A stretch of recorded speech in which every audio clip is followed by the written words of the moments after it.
My name is Brian Lawlor, Professor of OD Psychiatry, Trinity College Dublin, and part of the Global Brain Health Institute. So we have a very interesting session now, partly in the room, but also partly online, and I hope we will have time for some audience participation at the end. So this is a session on the importance and value of activating kindness. We've been talking about kindness not just as an idea, but as an action. But how do you activate kindness? And I hope that we'll deal with activation of kindness at an individual level, but also at a community and at a systems level. And perhaps that will be an issue that we can get into a discussion about. So I'm delighted to, first of all, in the room here, welcome and invite onto the stage Niamh Flynn and Cliona Murray of the UNESCO Child and Family Research Centre, University of Galway. So we're delighted they're here in person. They're going to co-present, and if I can, just introduce Niamh Flynn. She's an educational psychologist and lecturer in the School of Education at the University of Galway. Right. And welcome. And then we have Cliona Murphy, who's Assistant Professor in Education, School of Education, University of Galway. And I think they're going to talk to us about something very, very interesting, which is around empathy in young people. So we'll be talking about this issue of empathy and kindness and which is more important. And I guess we're going to get under the hood of this, but I think it's really important to talk about the next generation and empathy and kindness in young people. So I'll hand over to you. Thank you. Hi, everyone. I'm just going to put on my timer, if that's okay. I hope you're all doing very well and you're enjoying this really wonderful event. I'm going to be co-hosting with my colleague from the School of Education, Dr. Cliona Murray, and we're going to be introducing you to the Activating Social Empathy programme. So basically this is a developmentally responsive and a really flexible programme for trying to boost up empathy in young people. And I suppose the belief underpinning the programme is that empathy is a really foundational social emotional capacity that drives connectedness. And it's that sense of connectedness that I suppose is really at the heart of responsible, harmonious, productive functioning within society, and especially in our increasingly diverse society and unfortunately increasingly polarised and divided society at times. So just to give an overview of our presentation today, we are going to start off by thinking about what do we mean by empathy. So empathy is something that we all have a general shared sense of. So we know it when we see it and when we feel it, and we complain about the lack of it in our interactions with others or in our relationships with others. But actually it's quite a definitional enigma from an academic point of view. So we'll get into that a little bit, and we'll look at the model of empathy that underpins our Activating Social Empathy programme. We'll also then move into the sociology of empathy. Traditionally, psychology has been very dominant in the discourse around empathy, but sociology has a lot to tell us around some of the contextual factors that can influence empathy. So things like values, norms, identities, and other socializing factors. In particular, we'll draw upon the idea of empathy maps. And empathy maps are, I suppose, a schema or a way of thinking about the distribution of empathy within the field of our social relationships. So it guides who we show empathy to, whether they're in our high, medium, or our low empathy zones. And then we express our empathy through a variety of different paths. Then we'll move on to, I suppose, the real core of our presentation is, can we teach empathy? So is it malleable? Can it be strengthened and developed? And spoiler alert, it can. And this is at the heart of our empathy education efforts, I suppose, with young people. So we'll look at the ASE programme and we'll look at some of the research evaluations that we've conducted over the years. And then we'll also look at activating empathy. So in the previous presentation, it ended with that idea of activating kindness. And this is a very connected concept. How can we activate empathy? How can we move young people from empathic concern, so feeling it and feeling compassion, to acting on it, engaging in pro-social behaviour? Because oftentimes that's where the block is for young people. Okay, just a little bit of background. The research is part of an ongoing programme of work around increasing youth empathy and social empathy in particular, and youth civic engagement. And you might be noticing that social is a core part of our empathy model. It's the enacted empathy that is expressed and guides pro-social behaviour like helping, altruism, sharing, cooperation and so on. So it's led by the UNESCO Child and Family Research Centre in the University of Galway in collaboration with ourselves in the School of Education and also with the UNESCO Chair in Penn State University. And a really important part of the programme is that we want meaningful engagement with community stakeholders. So you'll learn later ASC has involved the wonderful community youth organisation Froiga, and we've also collaborated with the sometimes wonderful Department of Education and NCCA. So these are all the partners and bodies involved in the work. So moving on to what do we mean by empathy? So as I said, we know it when we feel it and we know it when we see it as either the empathizer or the empathy target. But in terms of the definition, it is, as I said, a bit squishy. Judith Hall in Northeastern University in America talks about that squishiness or that slipperiness of the concept. So researchers and theorists across multiple different fields, they've tried to add theoretical depth and clarity, but sometimes they haven't done a great job. But we are getting to more of a consensus among neuroscientists, psychologists, sociologists, nurse, medical scientists, philosophers and more. So they're all kind of generally converging around the idea that it's the ability to understand and share the perspectives and the feelings of others, whilst recognising that the source of the feelings you're sharing or feeling is external. It's coming from somebody else. So that self-other distinction is quite important. Now, there are it's pretty much agreed that there are two major parts of empathy, the cognitive piece and the emotional piece. And the cognitive piece is the ability to understand what people are feeling and why they're feeling that way. And it's very much dependent on perspective taking. Whereas the emotional or the affective part of empathy is about sharing and feeling the feelings of other people. We're not talking about exactly the same feelings, but round about the same feelings, parallel or comparable feelings. So they're the two key parts of empathy, I suppose, that have been distinguished in research and that have also been borne out by neuroscientific evidence. Now, I suppose the question is, why are we talking about empathy so much? Why is it ubiquitous? Why is it valorised so much? And I suppose the main reason for this is that we know it's associated with a whole range of really positive outcomes for individuals, for groups and societies. So it's a big, big driver of pro-social behaviour, other-oriented responding, pro-social behaviour, the helping, the sharing, the cooperating, the donating.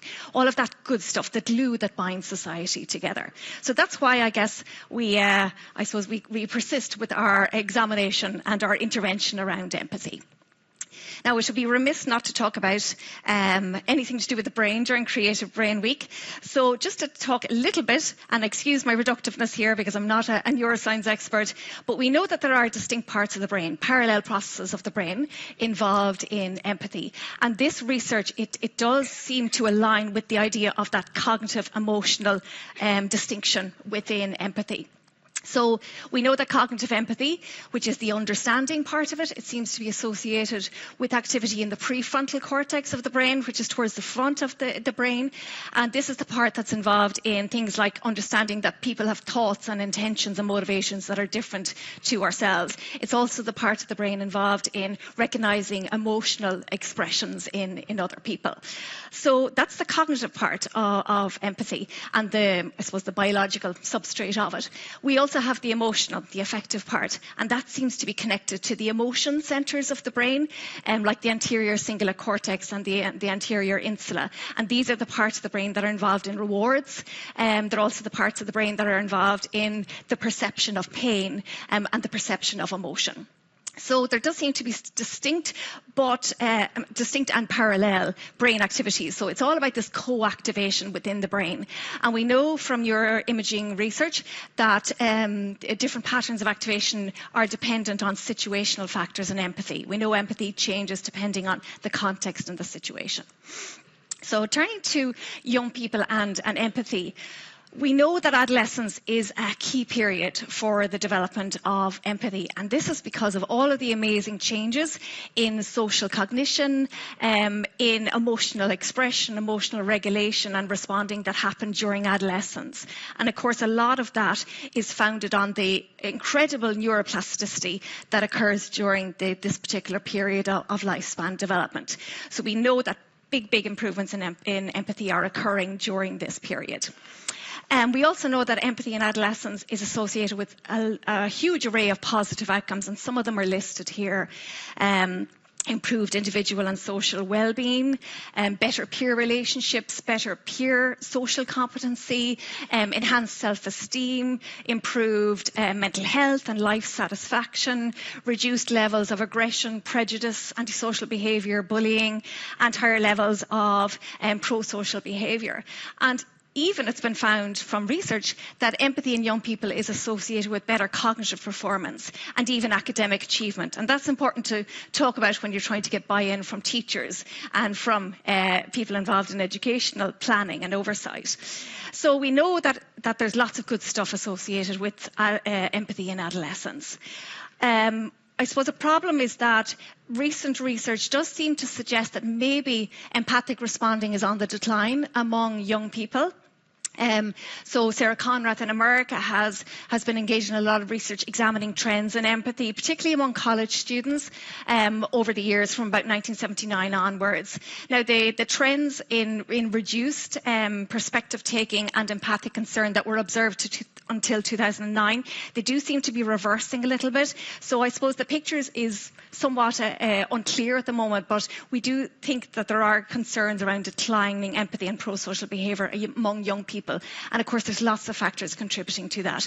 Worldview is really important. Economic injustice, economic inequality is really important. So lots of contextual situational factors can be very relevant here. Another way that we can think about the situational contextual aspect of empathy is to use Bronfenbrenner's bioecological model, which probably some of you are familiar with. And this looks at contextual situational factors at the micro, the meso and the macro levels of an individual's life. So we know the situational factors influence empathy in the moment. It fluctuates from moment to moment, depending on who, I suppose, our perceptions around who the empathy target is, how powerful they are, how needy they are, what's the severity of the situation, what's our mood, what's our cognitive load. If we have higher cognitive load, that tends to reduce our motivation for empathy. So we know it fluctuates from moment to moment, but we also know that there are sociological factors or socializing factors that have a longer term influence on our empathic patterns of experience and expression and responding. So it's these types of more long-term socializing factors, things like norms, values, attitudes, identities, that can also have a big role to play in empathic concern and empathic responding among young people. So at this point, I'll hand you over to my colleague Cliona now. Thanks a lot.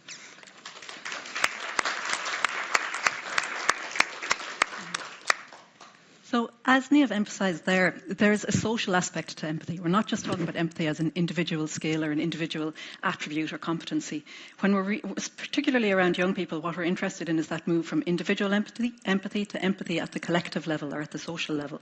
So that's where a sociological perspective is helpful. So I'm going to talk here about some kind of conceptual ways of understanding empathy from a sociological perspective that are really helpful when we're thinking about how young people can activate their empathic skills and how they can actually put that competency into practice. Empathy Maps, which was developed by the American sociologist Arlie Hochschild, she talks in terms of empathy maps about people having three particular kind of zones in terms of our empathy and I suppose how we distribute our empathy.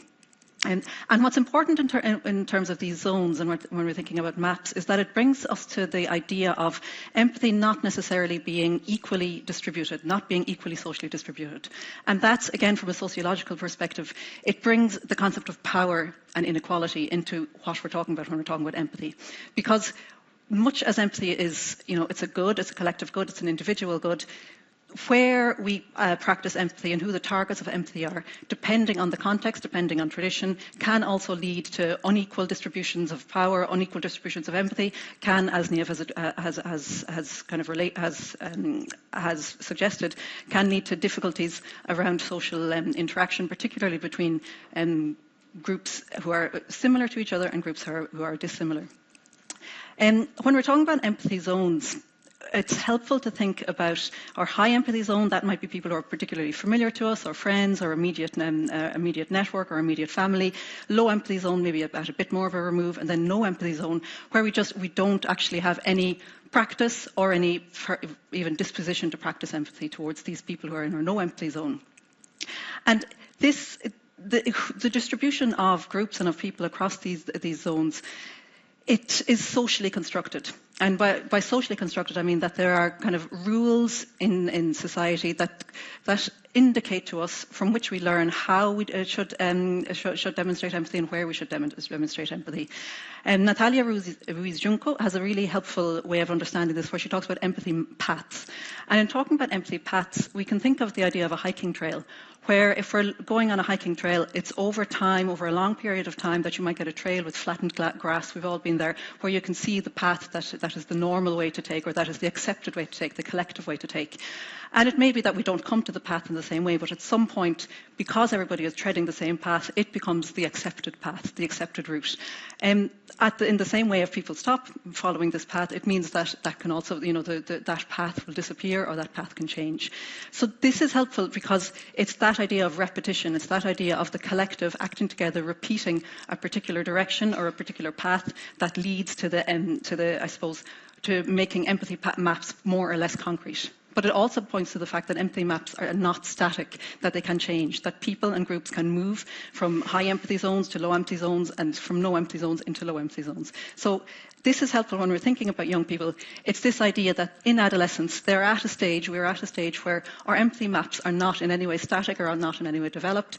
We're learning perhaps what the empathy rules are in our societies. We're learning what those traditional, accepted, well-defined empathy paths are. But we also have the agency to change those paths, to change maybe the distribution of groups across the maps. Charlotte Silk, who couldn't speak here today, one of our colleagues, with other colleagues in the UNESCO Child and Family Research Centre, undertook some research exploring with young people what is it that shapes these empathy maps for adolescents. And the literature will also point to this, that it's kind of to be expected. As we're younger, our empathy maps are shaped by our parents at the first point, at our friends, our wider family, and then as we grow older, our networks grow wider, non-family adults. Social media we've put in bold here because this is becoming particularly important in terms of defining again what are the empathy rules for young people, who is distributed where in our empathy maps. There's established empathy barriers, established empathy boundaries, which where people look around at their group and they'll recognise. Irving Goffman has a helpful way of talking about empathy frames. And this is a frame in society. A frame is a way of understanding that there's the person who is doing the empathising, the person who's the receiver of the empathy, and then there's the moral claim to empathy. So that society will kind of tell us what is acceptable. So a very common example of that that's used to explain that would be talking about media, for example, that you've got the consumers of media, you've got the images of media, perhaps of war, of children in war, and then you've got the moral claim, which would be human rights or humanitarian principles. So that's a way of understanding what these empathy frames are. And they kind of lay out what the barriers are, what the boundaries are. And when we're talking about empathy bias, that can also be influenced at a wider societal level through these kind of empathy frames, but also, as this research found, very much by the close friend network, at the level of the school, at the level of the classroom, at the level of the neighbourhood. And the barriers to empathy, the ones that were specifically brought up, now this research was a qualitative small-scale study, so it's something that we want to build on, but these particular young people who were all in second-level Irish schools, the specific barriers that they brought up to in terms of widening their empathy maps, their high empathy zone beyond their immediate friend circle or the people that they instinctively put in the high empathy zone, were societal norms and gender norms where they viewed empathy as being associated with weakness, that showing care, showing empathy would mark you out potentially as a weaker person, that it was better to go forward, not necessarily to emphasise yourself above other people, but certainly maybe not to be associated with people who were positioned as being weaker, positioned as suffering, that you didn't want to associate yourself with the victim of bullying. And then the gender norms, it came through again that, unsurprisingly, I suppose, that girls were perceived as being more empathic innately, naturally, and because of this perception that maybe the boys in the studies were less likely to associate themselves or to characterize themselves as being empathic. And it was also, there was some of the quotes from the participants where they talked about that it wasn't necessarily that they agreed with these norms, but they perhaps had a lack of understanding maybe of how to use their empathic skills, that maybe they had these empathic skills, they knew that they could take the perspective of others, but it was how to work against those norms, to put those skills into action. So to work against the societal norms, to work against the gender norms, that it was that lack of knowledge maybe on how to translate the skills that they already had in terms of empathy, to translate that into action. And another one was the characteristics of the target. So very much part of the way that barriers to empathy or that empathy bias was constructed was a lack of familiarity. So that they had it was difficult for them to empathise with people who were unlike them, who didn't share maybe their backgrounds, their characteristics, their demographics. So thinking of all of this kind of feeds into the programme we have that is called Activating Social Empathy. So it's just coincidence actually that Activating Social Empathy has the word activating in the title. And the programme was developed kind of in response to these studies and in response to the literature. And the idea of it was, yes, to teach empathy skills, to teach empathy competencies, but also to look at how you actually activate it, how you translate those empathy skills, that ability to empathise into taking action. So the programme, it's focused at schools because the idea is for socio-emotional learning. Schools are a perfect environment in that a large majority of young people will at some point be in contact with schools. Well, there's a part of, for those who are not familiar with Irish second level education, wellbeing education is a core component of junior cycle education, of the junior part of second level education. So within that wellbeing education frame, there was a ripe space, I suppose, for a programme around social empathy. So it's a 12-week programme. It focuses first on people understanding what empathy is, then on practicing the skills associated with empathy. It does this through a variety of things like role plays, debates, kind of arts-based things like films, scenarios, case studies. So they develop all this understanding, they practice it, and then the key part of it is putting what they've learned, what they've practiced into action. So they have to do a social action project, where based on their empathic understanding, they take some action, they undertake a project in their community. It can be as small as they want, as large as they want, that demonstrates empathy. And again, the emphasis here is on the move from the individual empathy skills to the social action. And I suppose the trick in some ways, it has been successful, the ASE, in that it has very much, there was a randomised control trial done on the programme, it was 9 participating schools, and that showed that absolutely that those first 2 parts, the understanding empathy, the practising empathy, it did have very positive outcomes. It was directly associated with higher empathic skills, higher empathic understanding in both cognitive and affective empathy. It was linked with greater pro-social responding, with social responsibility, with emotional efficacy. So very positive in terms of those first 2 parts. I suppose what we want to do now, what we want to see is how that action part can become a stronger part of the programme. That has been the weakest part of the programme thus far, is actually seeing that action, how that action can take place. Not only how that action can take place, but how students in taking action can move, can shift their empathy maps, can change the empathy paths, can maybe challenge some of the empathy barriers and biases they're coming up against. So that's where we're at the moment, is the programme, we've worked closely with the NCCA, so it's mainstreamed at the moment. It's available to all schools under the SPHE programme. So there's been a good uptake of it, which we're really pleased to see. There's currently a transition year module undergoing. I think it's ready for development in September 2025. So really positive uptake. But for us, I think the next steps are this idea of looking at this idea of the barriers to empathy, empathy bias. What can the programme do in that sense of tackling these bigger societal questions? And then another part that kind of came up out of the evaluation of the programme, a really important part of our work going forward, will be actually working with teachers themselves and working with them not just on facilitating the programme and delivering the programme, but on what it would be to teach with empathy and to teach for empathy. So for their own empathic skills, how we can develop that through teacher education, through teacher workshops, and then support them ongoing with the programme itself. So that's where we are, I think. Yep. So we'd love to hear more from you. Please do let us know if you have any questions or comments. And I think I'll hand back to Brian now. Great. Thank you.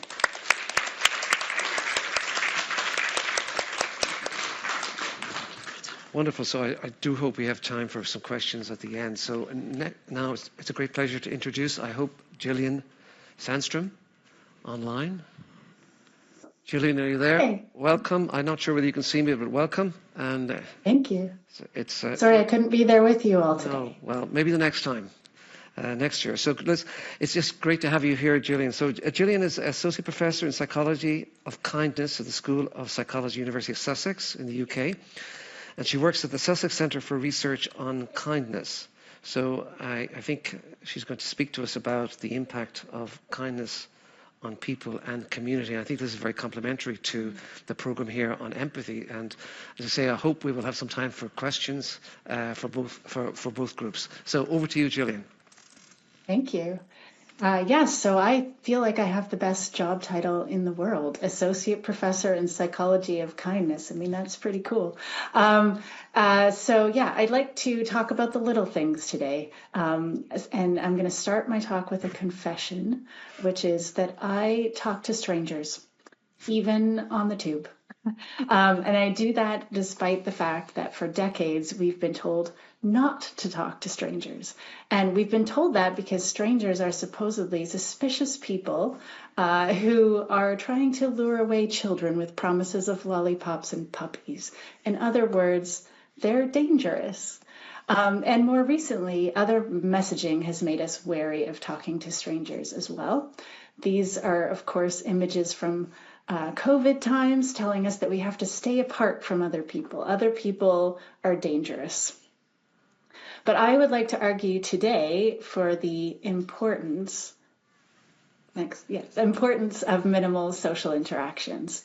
And these are moments of human connection with acquaintances and strangers. And they benefit the person initiating the interaction, the person that they interact with, and society more broadly. And I do research on the benefits of and barriers to talking to acquaintances and strangers as part of my work. But it's personal for me. I was inspired to do this work because of a hot dog stand that I would regularly walk past on the campus of Toronto Metropolitan University in Canada, where I did my master's degree. And I noticed that my mood lifted when I exchanged pleasantries with the lady who worked at the hot dog stand that was on campus. And I felt a lot of imposter syndrome since I had returned to school after working for 10 years in another field.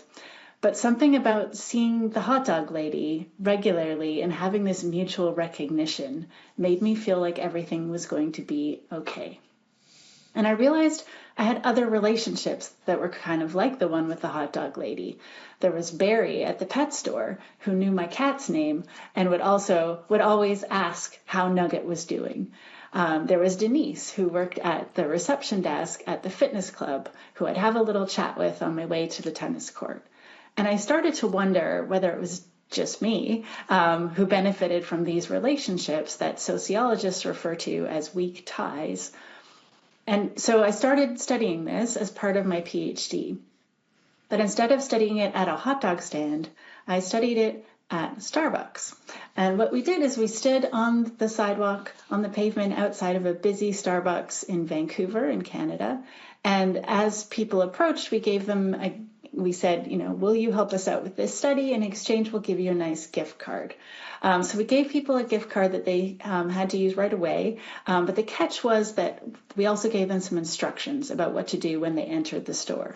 So we asked some people to be as efficient as possible. So we asked them to have their money ready and avoid unnecessary conversation. I mean, you have to talk a little bit to place your order for your coffee, but we said, don't be too chatty. And we tried to convince people that this would be a good thing, that this would be appreciated because the cashier is surely very busy and just sort of wants to get through their shift.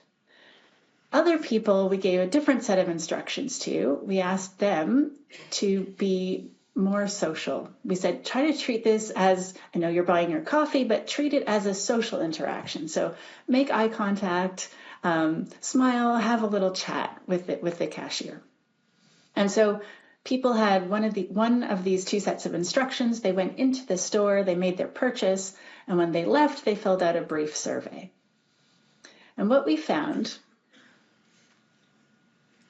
next slide, please. Oh, no, that is the right slide, sorry. What we found is that our small manipulation had a big impact. So people who had taken the opportunity to turn that purchase into a social interaction reported being in a better mood, feeling more satisfied with their Starbucks experience, and just feeling more connected, a greater sense of belonging to other people. So when they had turned what could have been an instrumental interaction into something more social. Okay, so what we've seen so far is a little bit of evidence that people are in a better mood and feel a greater sense of belonging when they talk to the barista in a social rather than an efficient way. And I think these findings really speak to the biggest benefit that I feel like I got from the hot dog lady, which is this feeling that I belonged on campus. Now, one of the first conversations that I can remember initiating with a stranger was a woman on the subway in Toronto. And I talked to her because she had a beautiful cupcake. It was this beautiful, decadent looking cupcake, and I just had to ask her, where did she get this cupcake? And by the end of our conversation, she had taught me the delightful fact that people can ride ostriches. And so this was the first time that I had sort of, strangers had talked to me before, but I'd never sort of taken the initiative and started a conversation. And this was the result of this first conversation, this fun fact about ostriches. And I was hooked. And this had two important consequences for me. One was that my research sort of pivoted from weak ties, these acquaintances like the relationship with the hot dog lady, to strangers. And the second consequence was that I became a bit addicted to talking to strangers. I've shared some stories on social media in my attempt to sort of encourage other people to try talking to strangers as well. And I've met some really interesting people this way. I've talked to a theatrical wig maker. I've talked to a man who helped set up the New Year's Eve fireworks in London. I've talked to a children's book author. And as well as learning that people can ride ostriches, I've learned that asparagus squeaks when it grows, that goats love to eat bananas, and that scuba divers sometimes play hangman underwater to avoid decompression sickness. They make safety stops as they're ascending. People have told me about restaurants that I should try, local events that I might want to check out, and I've heard a lot of great stories. So this takes us to some research that was not conducted by me, where researchers recruited people in a public park and found that people learn more than they expect to about their partner and in general after talking to a stranger for 10 minutes. So that kind of jives with my own personal experiences. Okay, so these are two benefits for the person who initiates a conversation with a stranger. But these kind of conversations don't just benefit the person who initiates the conversation, they also benefit the person that you talk to.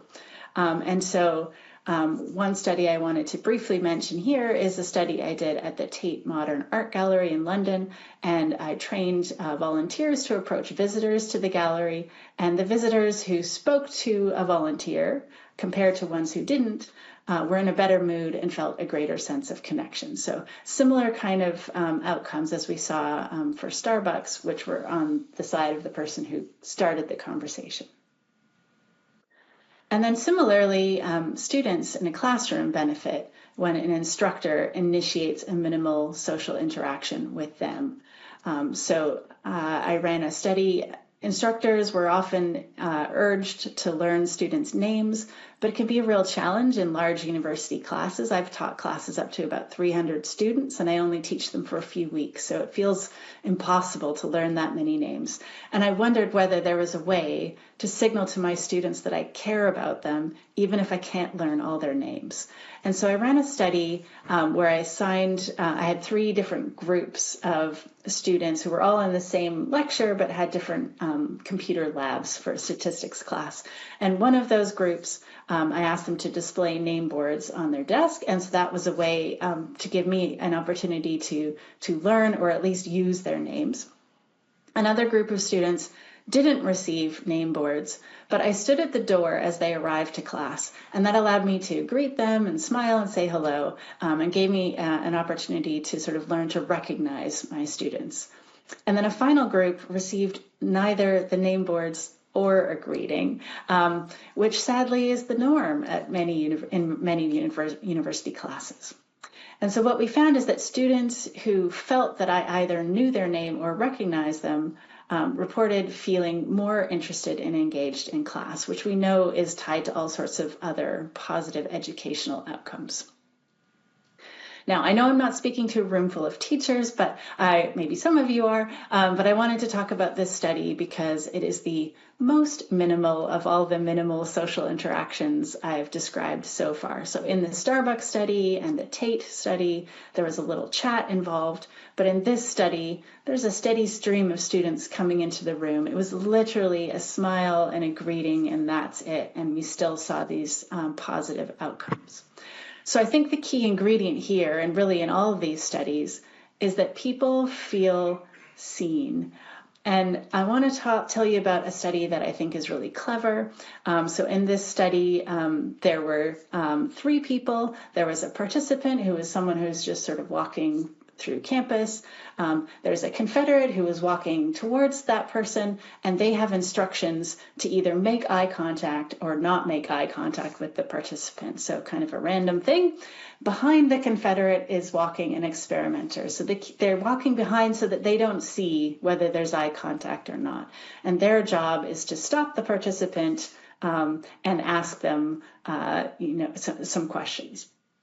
And what the researchers found is that simply making eye contact with someone who walks past makes people feel more connected. So this tiny, tiny thing. So when we focus on efficiency, it's easy to forget that we're dealing with humans, not inputs, outputs, KPIs. It's easy to forget that the barista is a human being, not just an extension of the machine that delivers us our much needed caffeine in the morning. And I'm sure you can come up with your own examples of how this might play out in your work and your world.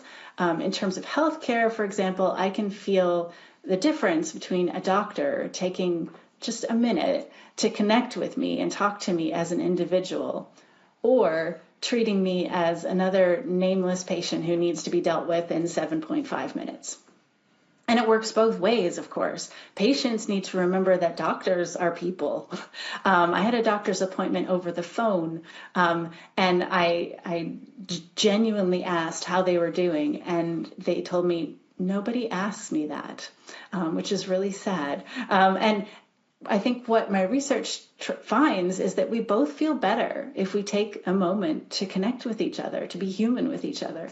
And I would be surprised I would not be surprised if a doctor enjoyed their job more, or I receive better care because we create that momentary space to connect as fellow humans. Now, I want to change track now a little bit. It's related, I promise, and tell you about a huge public science project called the Kindness Test. And that resulted from a collaboration between the University of Sussex and Claudia Hammond at BBC Radio 4.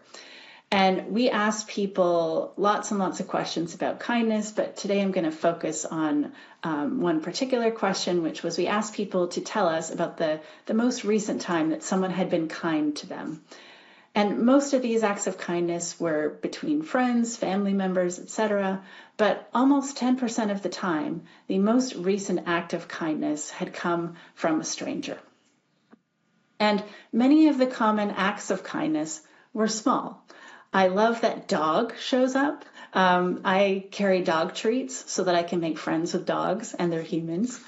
You can see that people are waiting to hold doors for strangers, carry heavy bags at the supermarket.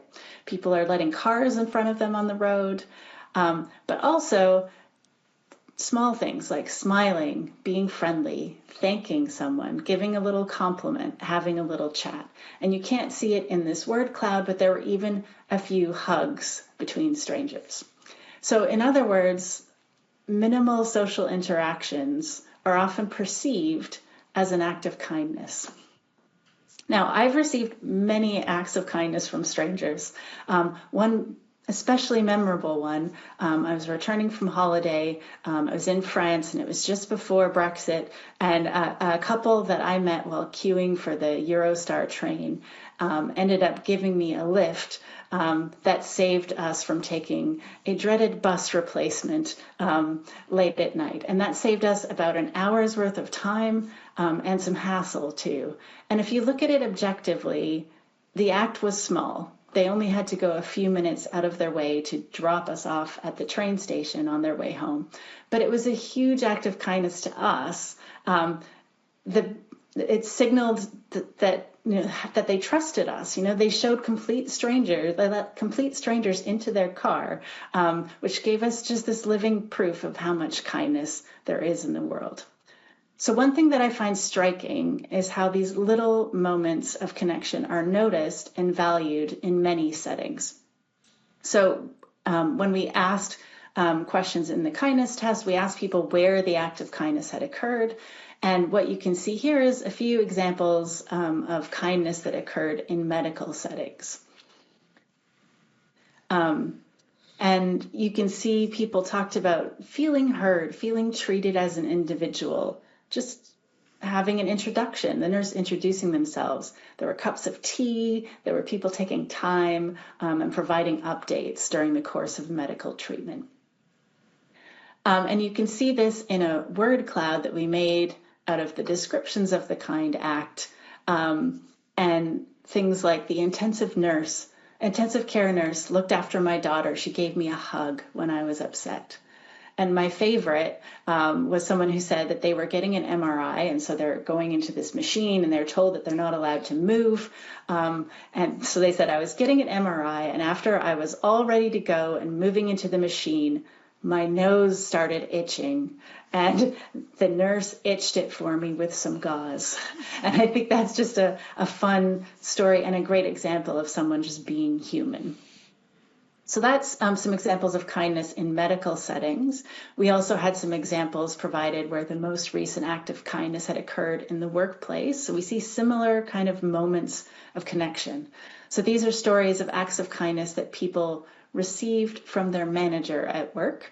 And they include things like, similar things, compliments, someone listening, checking in, showing concern, showing appreciation, and thanks. And finally, some examples of kindness in educational settings. And that include, again, things about people taking time, stopping to talk, giving a compliment, making people feel welcome. So we're seeing the same kind of patterns across all these different settings. The last one really resonates with me. I think it's such an important one and something that we can all do and all get a bit better at. So I started playing tennis in my mid-20s, and shortly after I started playing, I attended a drop-in session where we were sort of put in these groups and we sort of change things up every once in a while. And I didn't know anyone, and I felt kind of embarrassed because I felt like I didn't play well enough to actually be there. But in order to improve, I needed to play more, and this was exactly the point was that this was a social thing. But I got paired up at first with this one woman who I'll never forget, and she really hated being stuck in a foursome with me. She was frustrated. There was this animosity that shook my confidence even more and probably made me play worse too.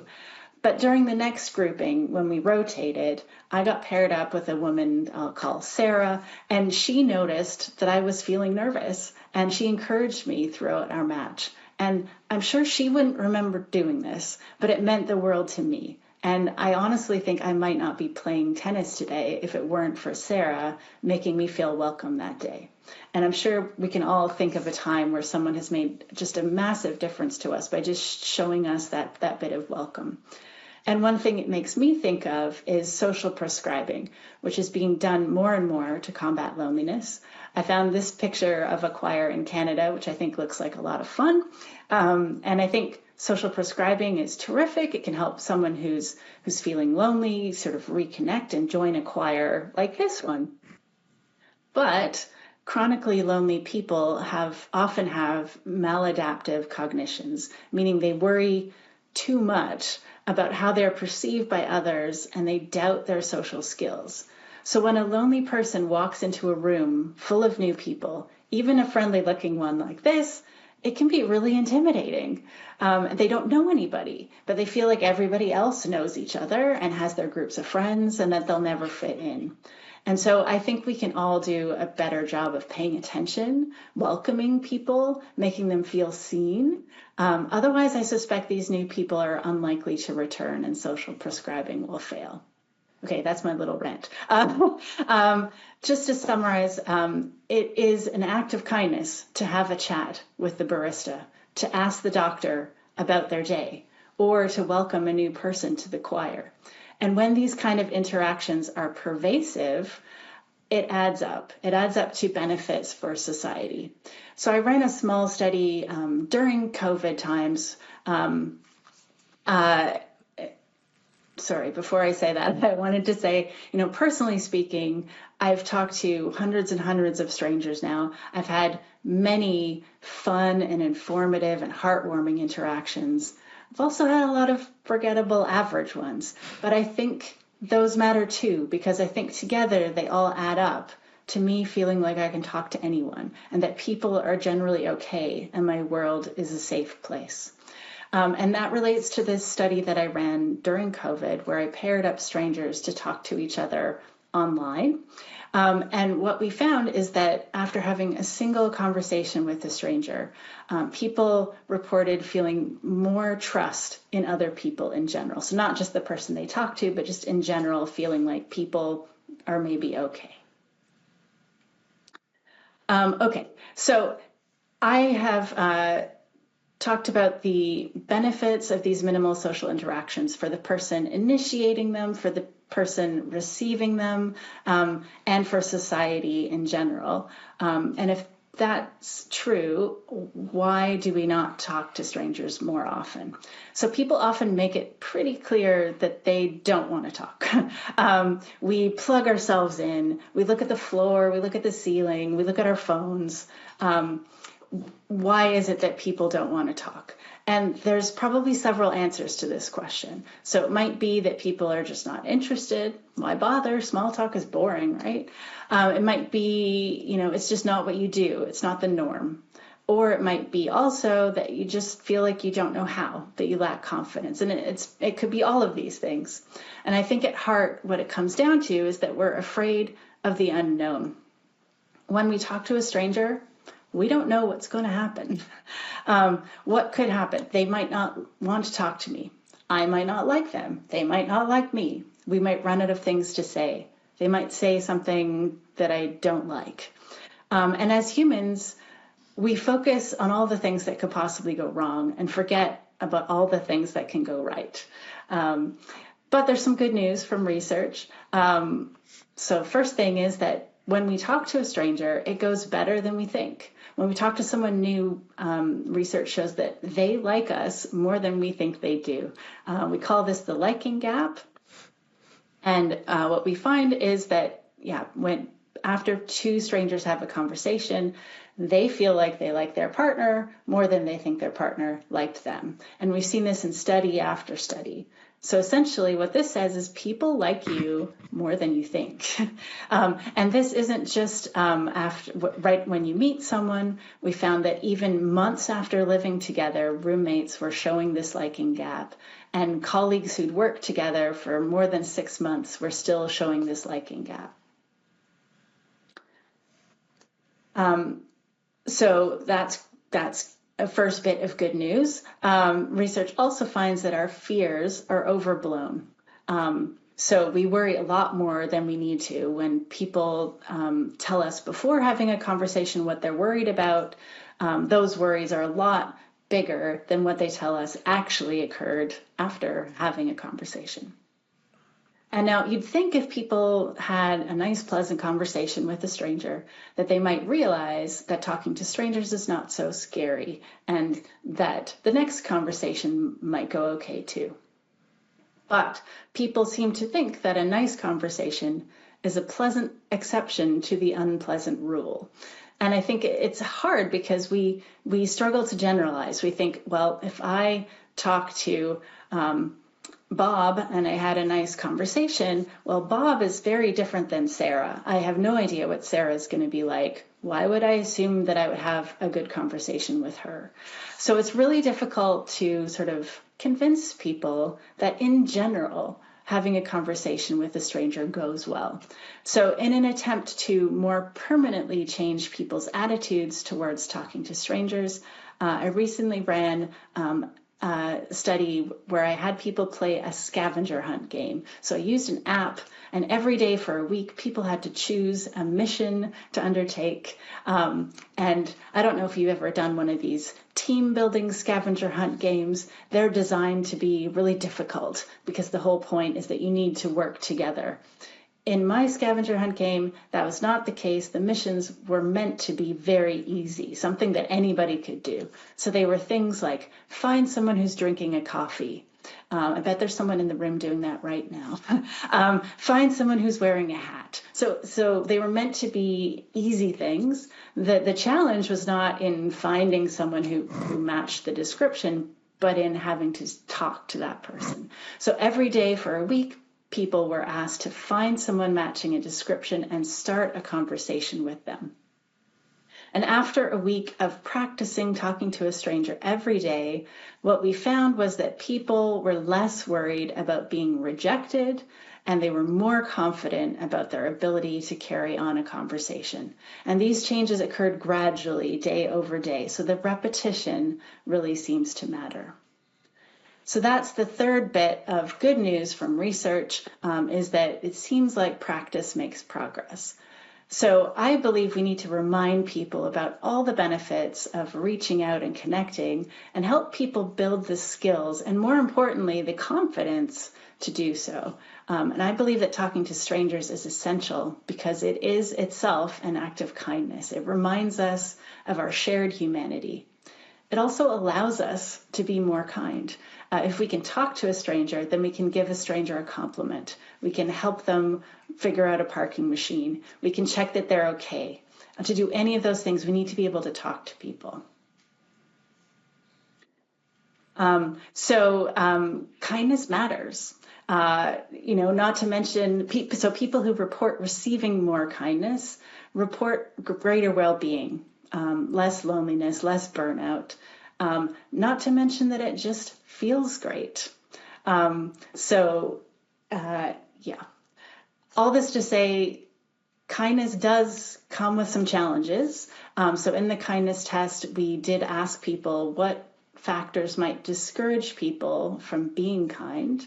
And they reported kindness being a weakness, like was mentioned in the previous talk, not having opportunities, not having enough time.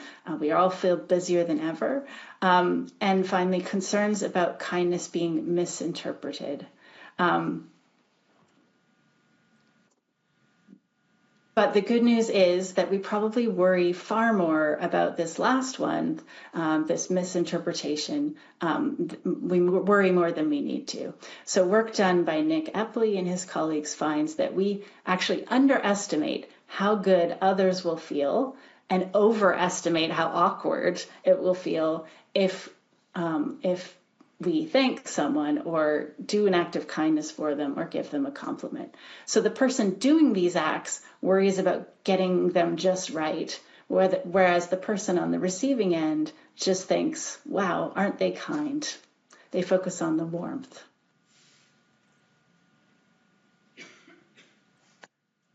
So, I propose there's a couple of other barriers that we should add to this list, that it's hard to be kind if we're afraid to talk to strangers and because we might underestimate the power of small acts.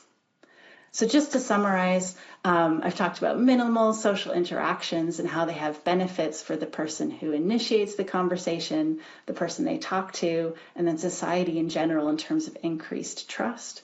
I've tried to show you that people are reluctant to initiate conversations, but actually people like us more than we think. We're a lot more worried than we need to be, and we can get better at having these kind of conversations.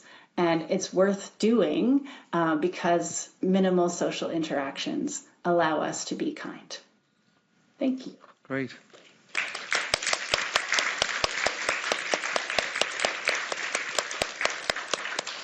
So thank you, Gillian, for an extraordinarily positive talk. I'm feeling very positive emotions right now.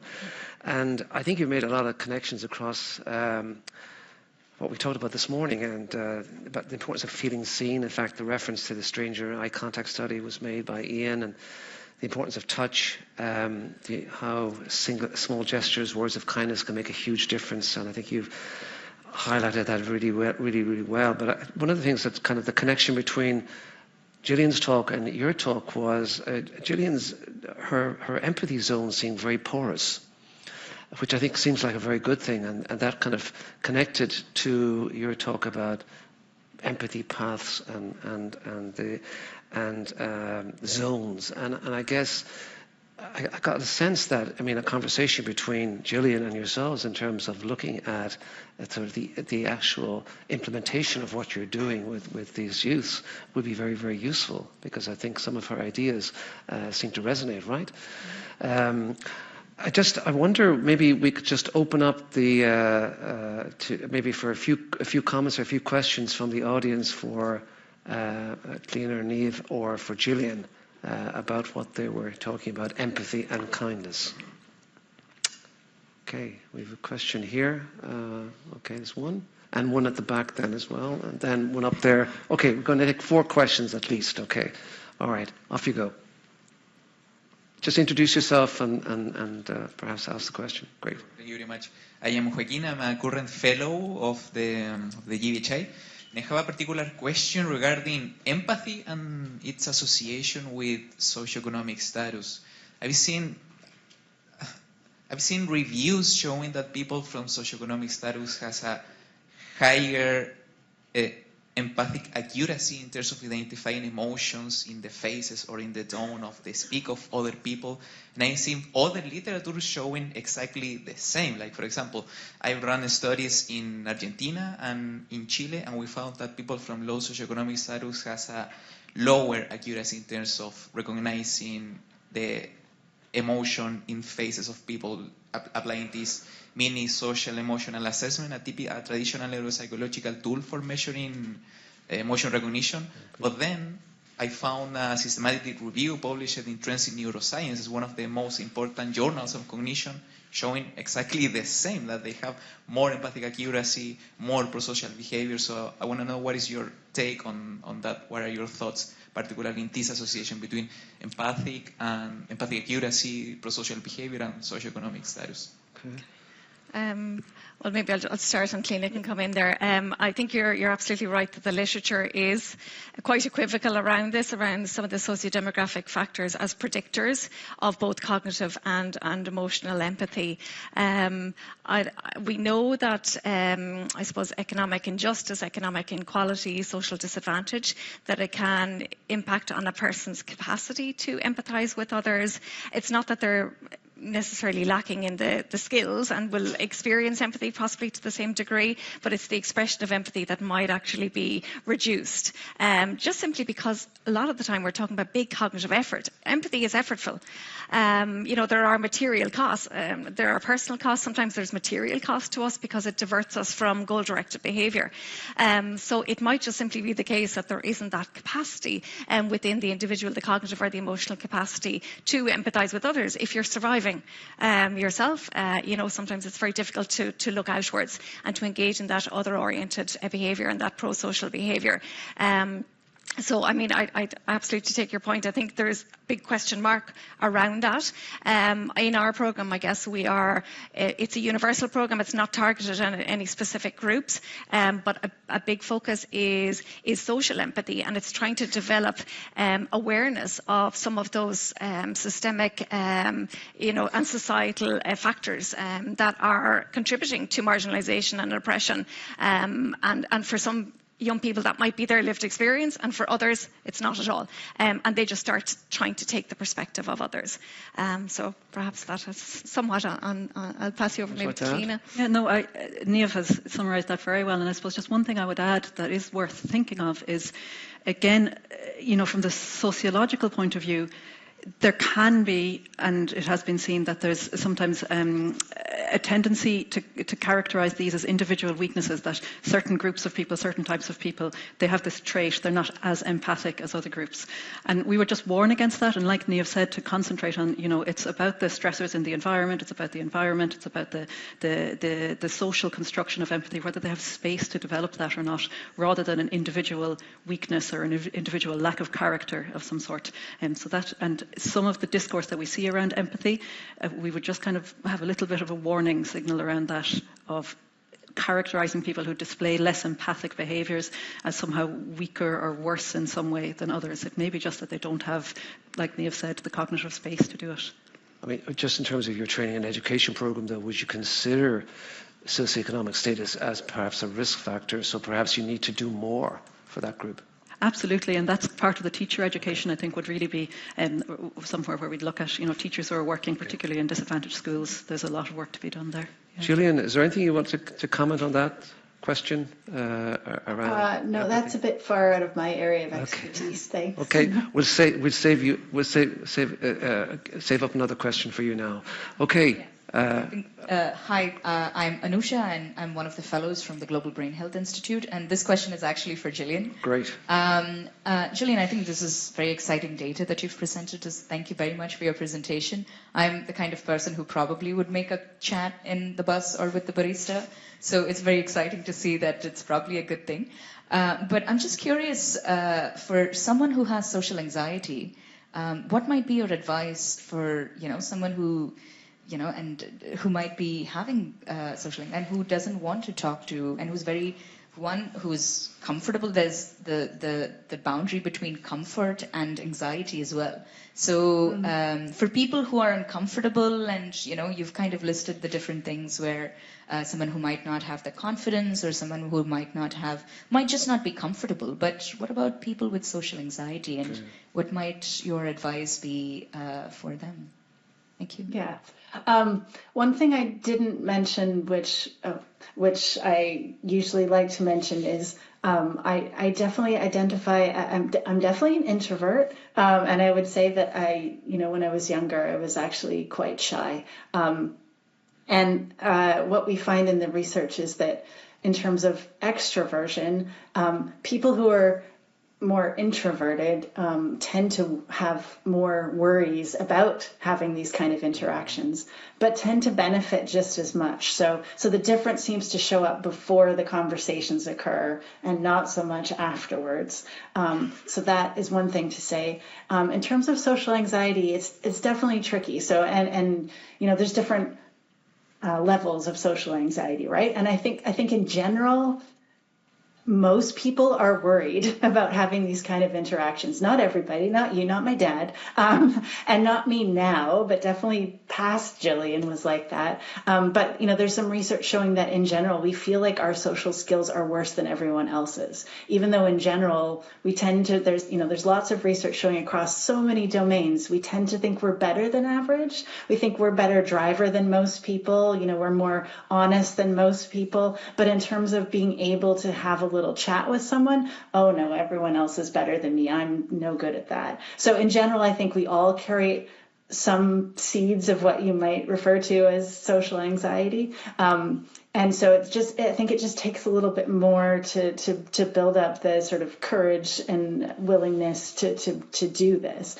I think, there hasn't been any research on this in terms of specific. Well, I'm not a clinician. I don't do clinical psychology, so I don't know a lot about the literature in terms of how to treat social anxiety. But of course, for most fears that people have, like if you're afraid of a snake, one thing you might do is have this sort of graded exposure. Like first you might look at a picture of a snake, then you might be in a room far away with a snake behind glass, and you sort of work your way up through these baby steps to the point that you might actually be able to hold a snake, right?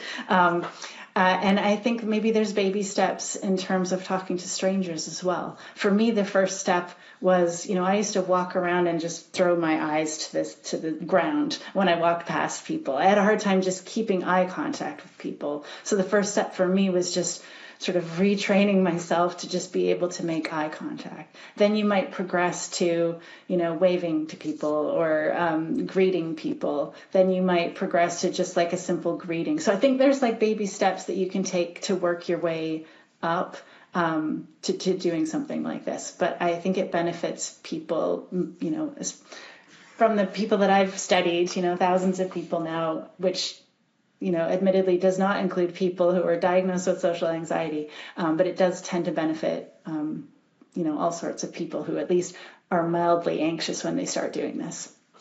Okay, I think we've time for 2 quick questions. Sorry, that was a long-winded answer. No. Thank you, Gillian. So 2 quick questions. Was there one person here and one person there? Okay. And then we better break for lunch. My name is Carol Lovelet. I'm a psychologist. And we know that during the toddler years that children recognize who's a member of the out group, children who are different, and begin to shy away from them. And yet your empathy studies show that empathy development is in the adolescence. What can you do with a smaller child when you're concerned about them not showing empathy with other children? Is there some social prescribing to make them more aware of the need for them to be there for others more? Do you want to take that? Yeah, sure. I'm sorry, I didn't mean to give the impression that empathy development is very much just during the adolescent period. We know that empathic responding, it occurs very, very early on in life, with babies showing emotional mimicry and becoming distressed when they observe others becoming distressed, and then the cognitive part of it develops more slowly. But we see these major upticks in emotional responding and emotional recognition and social cognition in adolescence. But in relation to maybe concerns around the development of empathy in a younger age, we know that the affective quality of parent-child relationships is hugely important. We know that parents, when they are responsive, they're supportive, when they're really present and really engaged, that leads to higher empathic responding in children. We also know that the type of disciplinary approaches that are used within the house plays a role. So if the discipline is, or behaviour support is more inductive, less about power assertion, less about shaming or love withdrawal, more about just figuring out, well, what were the consequences of this particular behaviour for other people, for yourself. So those kind of actions, and really just, I suppose it's about empathy awareness, empathy raising, modelling of empathic concern and empathic pro-social behaviour towards others. We know that for children in particular, that observational learning is hugely important around empathy. So we would hope that practices like that will boost up. But of course, there are always times when we fail at empathy. I'm sure all of us in this room can think of situations where we had empathy failures, and it's for a variety of different reasons, because it fluctuates on a moment-to-moment basis. So I don't want to shame anybody and make them feel like they're not empathic, sufficiently empathic. But I suppose just engaging in those sorts of interactions in parent-child relationships can be really significant. But I suppose there are trait levels of empathy as well, right? Yeah, we know that there is an individual trait component, but there's also a very large malleable state component that's situational and context which is really positive and modifiable. Yeah. So one last question up here. Okay, in the darkness. Hello, my name is Beatrice, and I am a psychologist also. First, I wanted to thank you for this opportunity for learning from your experiences and research. It was wonderful. So I work with people with a brain injury, and I've noticed that, empathy can be lost through any injury to any part, well, the parts that you mentioned, I suppose, to the brain. And I think empathy is willingness, but also capacity. So I wonder if empathy can be learned in those circumstances.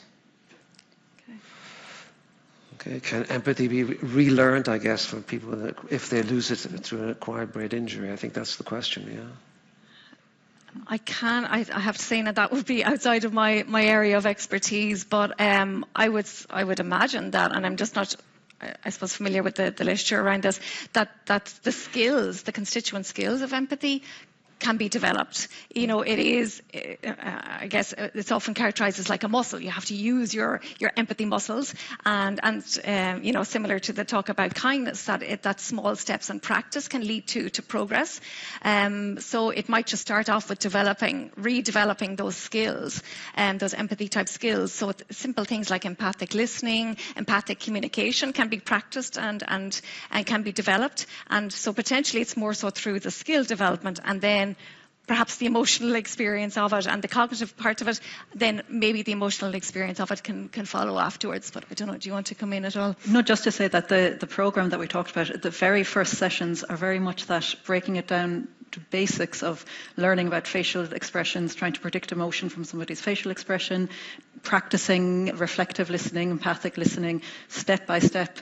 It's very, very broken down into step by step learning how to practice empathy.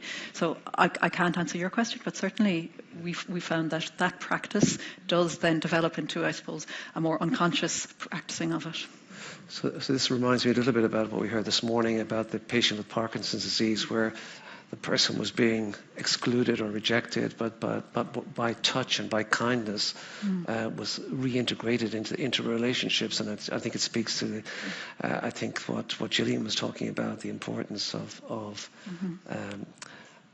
kindness and those small gestures, because even if the person may have difficulty regaining empathy from an acquired brain injury, it's important that they are not stigmatized, that they are included, and that you can engage. So I think it's a combination of good acts, kindness, and empathy. I think seems to me the way forward. It's not one or the other. It's the combination of the two. That's what I've learned this morning. I think that I've learned from Gillian and from you here in the room. So I just want to thank our speakers. I think it's been an extraordinarily interesting conversation about the activation of kindness and the importance of empathy.